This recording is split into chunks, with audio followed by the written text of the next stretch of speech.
Hello everyone, Valdestot here, and on today's video we're going to look into how the gig apps such as DoorDash, Uber Eats, and Grubhub makes money and how they really work. Okay, we're going to go into kind of like a deep dive in this as this is part of the educational series of videos. So let's get started. This video will illustrate the process on how they make a business of being the middleman. Yes, the middleman. So their business model is simply this. They created it, right? Just by getting an old idea like pizza delivery or takeout and expanding it further. They saw an opportunity by delivering takeout from restaurants that never was thought to be delivery friendly, like high-end restaurants in the very beginning. But in order to do that, they had to create an infrastructure designed to bridge the gap between the gig app company like DoorDash to the restaurant, then to an actual driver, because usually these restaurants that were not takeout wouldn't have the infrastructure of a driver workforce unless they hired more employees to do the delivery work like a pizza restaurant would, or a Chinese restaurant would, or any old restaurant takeout, right? Takeout restaurant. So creating the infrastructure is the main problem with any business, right? So these quote unquote tech companies, if you can call them that, because they have so many glitches, DoorDash, that create havoc on the system so that it stops the delivery process. Okay, so these tech companies develop software designed to take orders from customers, submit orders to restaurants, and then finally send order offers to drivers all using their app. Because Grubhub, DoorDash, Uber Eats, Postmates, which Uber Eats bought, Instacart, Shipt, they all have their own app, which they created. So setting up the framework, okay, it's really simplistic in its nature, all right? This is like any business that you would really think of, but to a specified scale. So they created a network of restaurants under the app's umbrella so customers can have a selection to order food from. You have to have a network or else you can't, of course, deliver food from nothing, okay? So they partner up with these restaurants, or in some cases, don't even let them know that they're quote unquote partners, because the restaurants probably didn't want a partnership and they just put them on their platform without even permission, and there were lawsuits in the past because of that. But I digress. That's for another topic later on. So they charge these restaurants a quote unquote service fee for the quote unquote privilege of being on the platform. These fees range anywhere from 15 to 40% depending on the individual contracts made between the app and the restaurants. Usually larger chain restaurants get a lower percentage, and mom and pop restaurants usually have to pay a little more. Well, if you call going from 15 to 40% a little more at times, but yeah, you get where I'm coming from. So the next step would be advertising to the world that customers can now order from a variety of restaurants that was only able to be ordered if you were a dine-in only customer. These customers are thinking, wow, I can order from that fancy steakhouse that I never would show my face in there from in my blue jeans and t-shirt. Yeah, those kinds of restaurants. So the next after that would be hiring a workforce for the delivery purpose.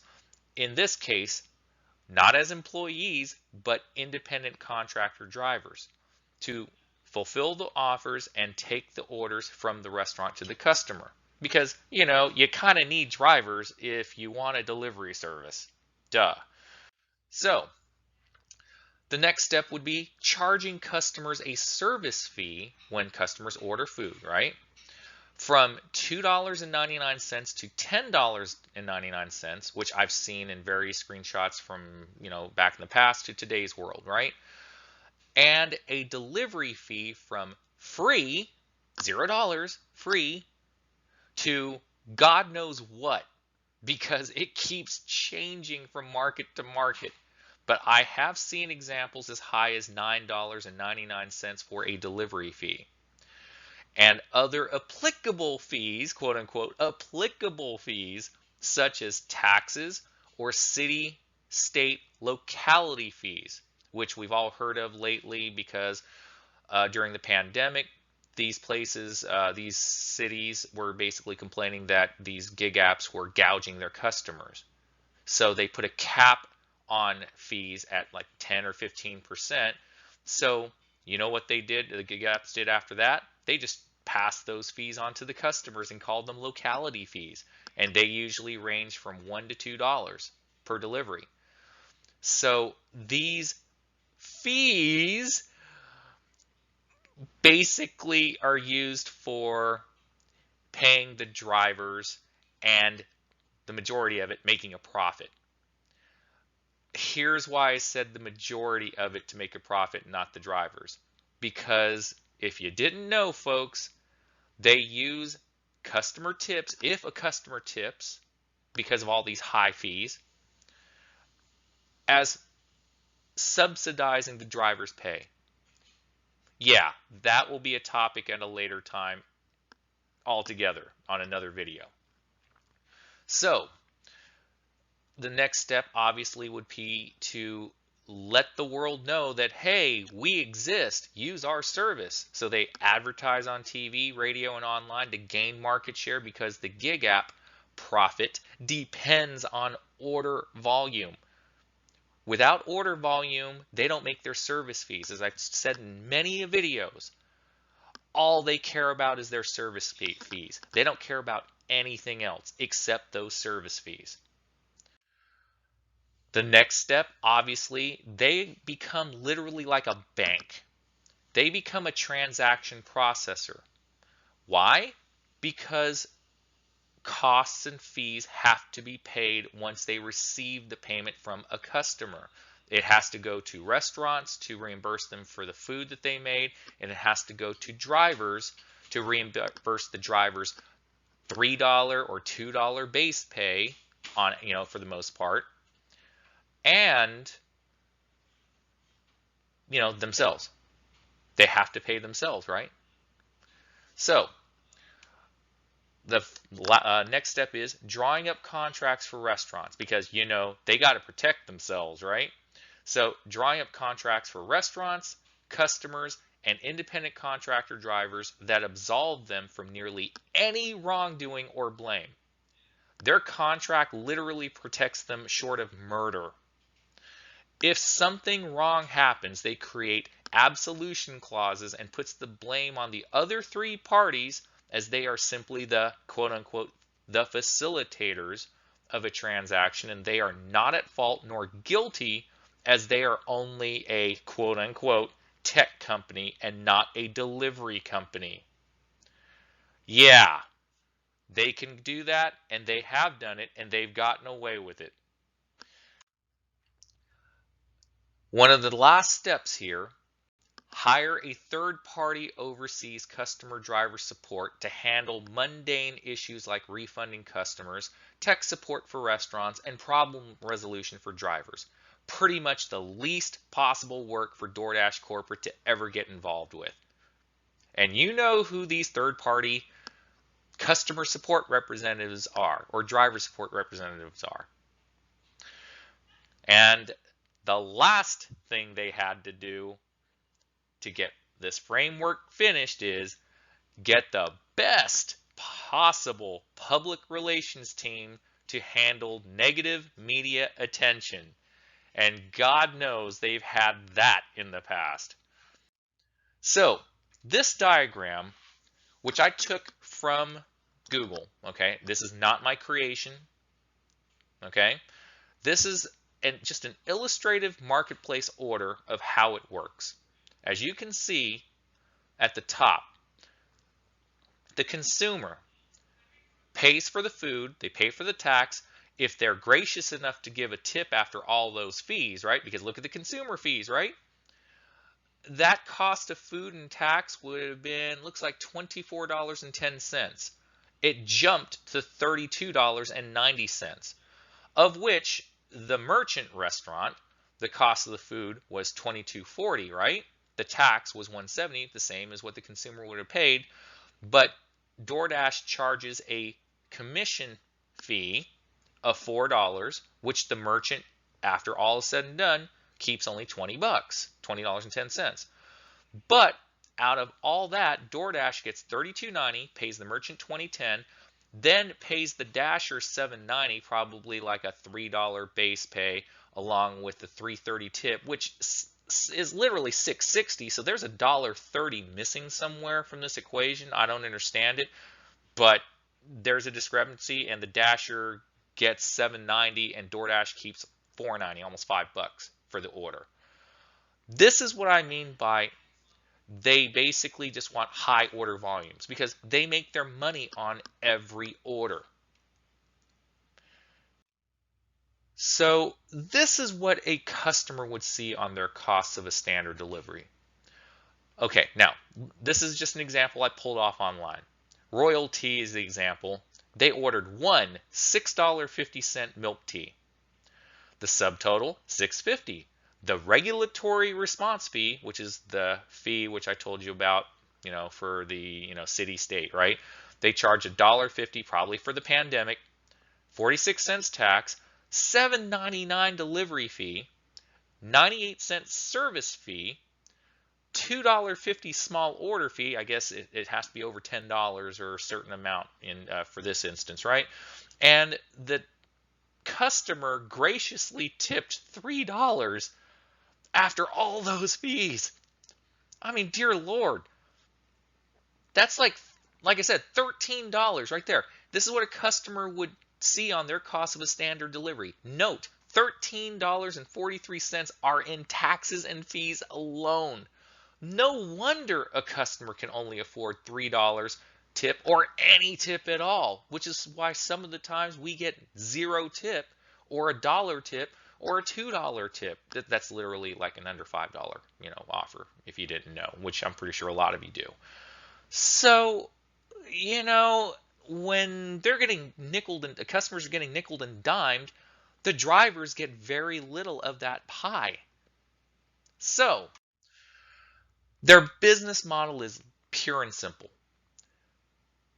Get order volumes as high as it can be, as many as you can get at any cost. No order amount is too low or distance too far. Ha ha, us drivers. We feel that.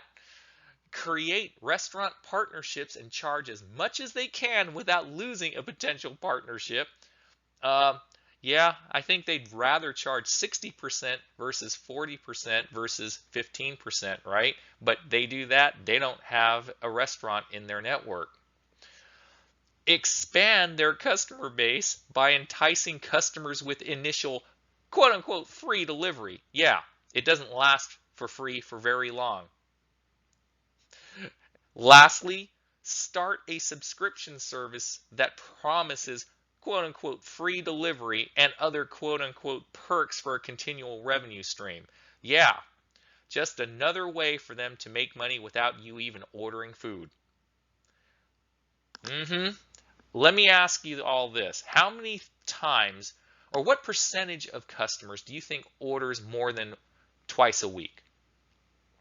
Yeah, probably not a whole lot. I mean, I would say maybe 25% orders more than twice a week. I would say the majority orders once a week. And, some people may not order for a month or two at a time, and that's free money for them, for DoorDash, right? It's a subscription, monthly subscription. So, it really is that simple. They are making money by doing nothing but creating a system that bridges the three parties together to facilitate orders without being legally responsible for any wrongdoing. What a country. Wow. They created a technology application that automated the process between all the parties so that there is no need for people to be involved unless there is a problem. Customer support. Yeah. So, in short, they took the idea of pizza delivery and expanded it into the realm of non-delivery restaurants, grocery stores, alcohol, auto parts, pet food, and any other thing you can think of while not using any money on outside infrastructure such as a vehicle fleet, gas, maintenance, driver employee benefits, etc. They literally don't have to pay for anything other than just their corporate overhead, their third-party customer service, and their corporate CEOs and executives. And if they're a publicly traded company, profits back to their shareholders. That is it. So, I hope you all learned something in today's video. If you did, please share, like, and subscribe, as it will get this channel to a self-sustaining goal of donating 100% minus taxes back to the Gig App community on this channel. I'm almost at 400 subscribers now, folks. If I can get you guys to hopefully get me to 1,000 subs, the weekly contests of $10 a week will go up. I promise you. I want to give back to the community. I want to give more money back to you all. But in order to do that, I need your help. If you're listening and you're not a subscriber, please consider just subscribing. And if you become a public subscriber, which I have another video showing you how to do that, and you just type one comment a week on any given week's video, you get entered in that weekly contest. I've already given out 3 winners $10 in the past 3 weeks. I'm talking a winner per week, right? So, folks, thank you all for listening. And if you have any questions, comments, just leave a comment below, and I always respond to all comments. Thank you for listening, and have a great night.